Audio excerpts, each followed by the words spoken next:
The pace of a newsroom is fast. Investigators say they found the woman near the door in her kitchen. They believe she might have died of smoke inhalation.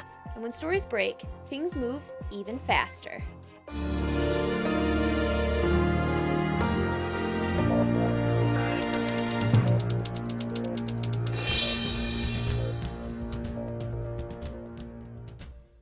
Since the introduction of social media, news has accelerated to a whole new level. People can turn to it when there's something big going on, and we need to be there when that's happening because we need people to know that we're there. Grand Rapids news leader Wood TV 8 is known for breaking news, and they promise to deliver on several platforms.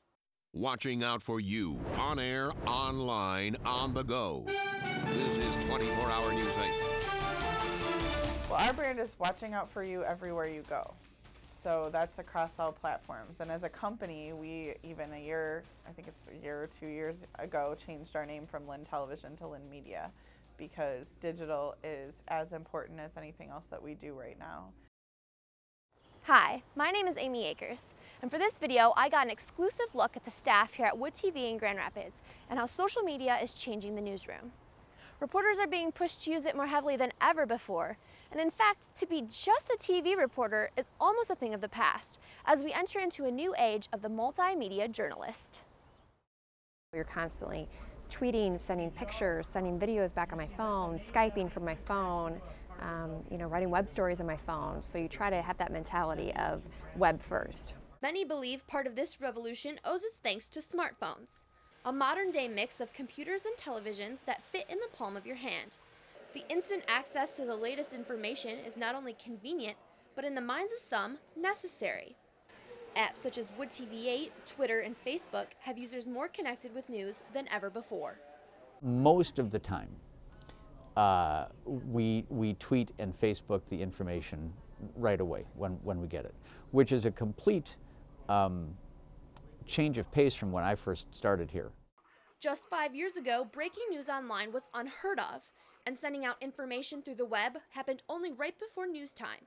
Today, the battlefield of who breaks news first has switched from broadcast to web. And you are actually competing to beat other stations on the social media formats before you even beat them on your own website or on air. So that has just been a major change in the way that news is conducted and the way that the broadcast game now works. For the most part, we have a web first rule, which is as soon as we get news, we break it. So we, along the web desk, use the Twitter feed to put out quick breaking information. It's also good for traffic stuff. 140 characters, that's it. The opportunity for a quick burst of information to either pull in a reader or not. Hashtag make it count. Research shows us that people want, at least for sure in the mornings, information fast and frequent and not too long. They want to know what they need to know, and that's it. They don't need all the extra. Interactive media also conveys details that often don't make air due to time. That's particularly helpful for weather and traffic.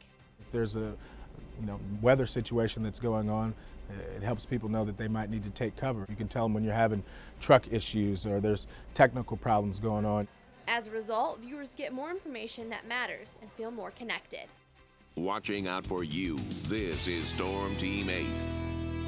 Keep in mind during severe weather events when there's no electricity, no television, no radio, and no access to what's going on, many turn to their mobile device. Our couple of severe weather events this year, yes, I'm on air, but at the same time, I'm tweeting what I'm getting in because what if somebody has lost power or what if they don't have access to a TV? One question lingering in the newsroom is if web content and social media access are so vital to reaching viewers, can companies start to charge their users?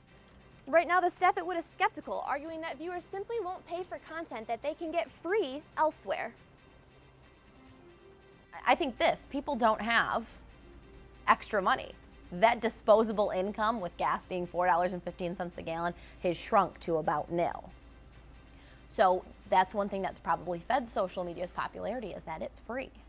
Think about that. Very few things in life are free. People like that word. Anytime that you have something that people are using and widely using because it's free, I think when you change that format, there's going to be some initial resistance and it will take away from it. But I know as addicting as Twitter can be and as addicting as Facebook can be, it's almost like gas prices. You know, they're going to go up, but people still feel like they need that. They need that in their life to, you know, to function. Staff here say it all circles back to the Wood TV brand, watching out for you. And everyone seems to be reading from the same page, that social media is really about reinforcing that brand and reaching viewers where they're at. You either adapt or die. Whether or not news directors and news organizations agree with the use of social media, that's where people live. That's what they do. I mean, 1 in 6 people on the planet have a Facebook page.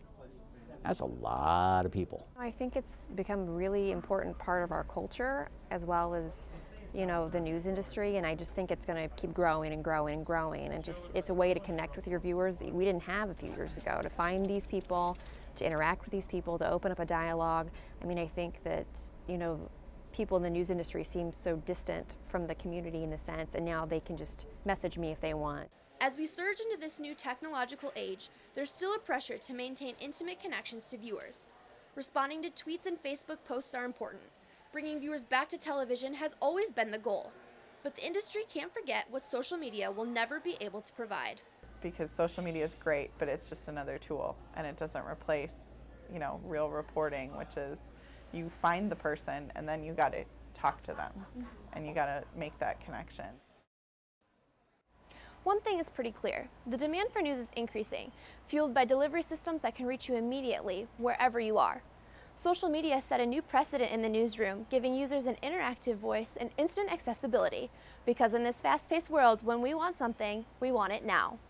Thanks for watching. In Grand Rapids, I'm Amy Akers.